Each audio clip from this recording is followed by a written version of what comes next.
Hello YouTube, my name's Peter and welcome to my kitchen. Today I've got a really fun bake. It's this super cool penguin cake. This is one of my favourite things to make. I'm making it with a gluten-free sponge and filling it with ganache and cream because that's my family's favourite. But you can really do anything you want with it, any sponge, any filling, and you can decorate it however you like. I'm going to be showing you the sort of guidelines on how to get a cake that looks like this, but then you can change it up and do whatever you want. So I hope you enjoy the video. To start, we first need to make the sponge. For it, you will need 400 grams of butter, 400 grams of sugar, 400 grams of gluten-free self-raising flour, 4 teaspoons of baking powder, about 4 teaspoons of vanilla extract, and 8 eggs. In a freestanding mixer, or with an electric hand whisk, cream together the softened butter and sugar until it's very smooth and lighter in colour. Then add the vanilla, flour, baking powder and eggs and give this all a thorough mix. You can't really overwork this mix because of the absence of gluten. Now grease and baseline a 7-inch deep round cake tin and a 6.5-inch hemisphere cake tin. Fill them both about halfway up. The 7-inch should take about 2/3 and the hemisphere about 1/3 of the mix, and level them off. Set aside the 7-inch and cover it with cling film. Because the two cakes need different cooking times, I find it easiest to bake them separately. Place the hemisphere cake in the oven preheated at 160 degrees Celsius, 320 degrees Fahrenheit fan for about 35 minutes, or until the metal skewer inserted into the middle of the cake comes out clean. Now put the 7-inch round into the oven. I put tin foil over the top so it doesn't burn on top. This will need about 1 hour and 10 minutes. This can vary quite a lot, so just check that the centre is cooked with the skewer. Whilst the cakes are cooling, we can make the ganache. For this we need 400 ml of double cream and 400 grams of dark chocolate. Bring the cream up to the boil, then take it off the heat, throw in the chocolate and stir it constantly until all the chocolate has melted and the ganache is thick and glossy. Pour this into a shallow dish, cover it in cling film and leave it in the fridge to set. Now that the cakes have completely cooled, trim the tops off so that they are completely flat. Place the hemisphere cake on top of the round and trim around the hemisphere at an angle so that the bottom of the cake is wider than the top. Split the 7-inch round into 3 layers and set aside. Whip up 300 ml of double cream for the filling.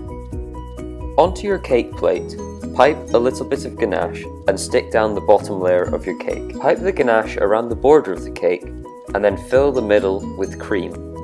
Place the next layer on top. Do this all the way up the cake. Now cover the cake in ganache. It doesn't have to be very smooth, just level, because we're covering it in fondant. Leave this to cool and firm up in the fridge. Need about 1 kilogram of black fondant for a good few minutes. This will prevent it from cracking. Roll out the fondant on a surface lightly dusted with icing sugar until it's about 50 by 50 cm square. Then roll it back on itself over the rolling pin. Roll the fondant back out over the cake and smooth it out, pulling out the pleats as you go around. Trim the bottom edge of the cake to take off the excess fondant.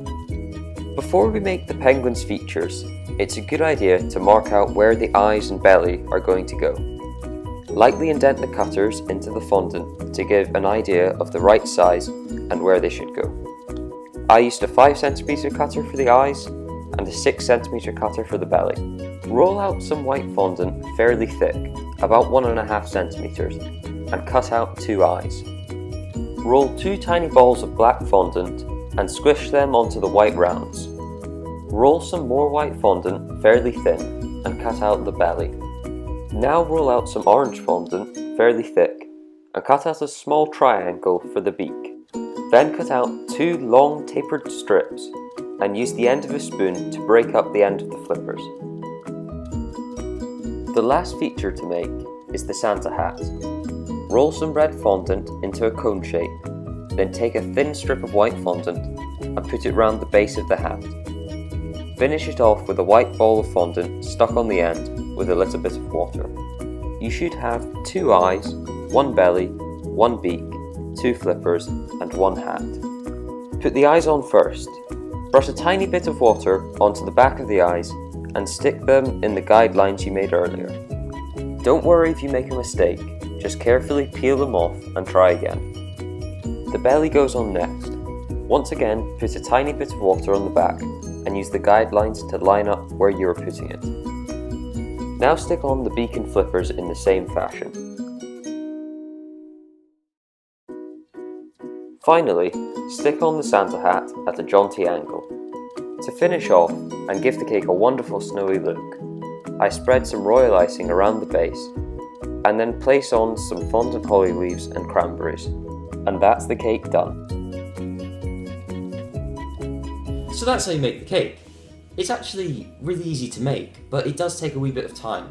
And like I said before, you can do whatever kind of cake you want, whatever kind of filling, and you can change up the designs. If the fondant decorations don't look right, just take them off and change them. Just play about with it until it looks how you want it to look. I hope you enjoyed the video. If you did, please like and share, and subscribe to the channel. I've put a recipe and the ingredients in the description below, so if you want to make it, go and check that out. And if you haven't seen my other videos, I've also put a link for them in the description, so please go and check them out as well. I hope that you have a very happy Christmas and a good New Year, and thanks very much for watching. Bye.